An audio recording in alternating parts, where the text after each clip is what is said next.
Hello guys, Facebook viewers everybody, সবাইকে জানাচ্ছি Kuwait থেকে আমার প্রীতি এবং শুভেচ্ছা। আশা করি যে যেখানে আছেন ভালোই আছেন। আজকে আমি নিয়ে যাচ্ছি আপনাদেরকে এখানে কুয়েতের আল কুত এরিয়া, সি সাইড এরিয়াতে, যেখানে মাছ ধরার ট্রলার থাকে। এখান থেকে প্রতিদিন অনেক মাছ ধরা হয় এবং সকালবেলা আমাদের দেশে যেমন মাছের আড়ত বলি আমরা, সেখানে নিলামে বিক্রি করা হয়।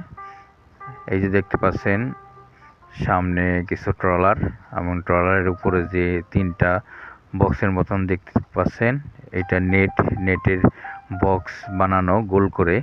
এখানে একদিক দিয়ে মাছ ভিতরে অনায়াসে ঢুকতে পারে, কিন্তু তারপর আর বের হতে পারে না। আমাদের গ্রামাঞ্চলের ভাষায় বলে দুয়ার বা চাই বলে, যাই বলুক, তো যাই হোক, সেই রকম এটা পানির ভিতরে ডুবিয়ে রাখা হয় সাগরে, এবং সন্ধ্যার দিকে রাখা হয় এবং সকালবেলা উঠানো হয়। তখন অনেক মাছ ভিতরে আটকে থাকে। এভাবেই মাছ ধরা হয়।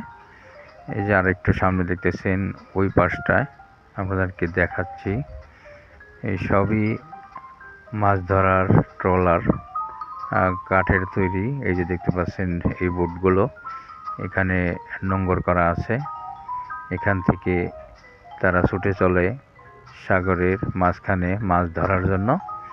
এখন সন্ধ্যা হয়ে গেছে, এখানেই আরেকটু পরে বের হবে। রাতভর ওখানে মাছ মারে এবং সকালবেলা বিক্রয় হয় খুবই সস্তা দামে, নিলামে। তাই সবাই ভালো থাকবেন, সুস্থ থাকবেন। এই যে দেখতে পাচ্ছেন, আমি আরেকটু এখানে এসে পড়লাম পাশাপাশি। তো যাই হোক, সবাই ভালো থাকবেন, সুস্থ থাকবেন, সেই কামনাই করি। আমি এখন চলে যাচ্ছি এখান থেকে।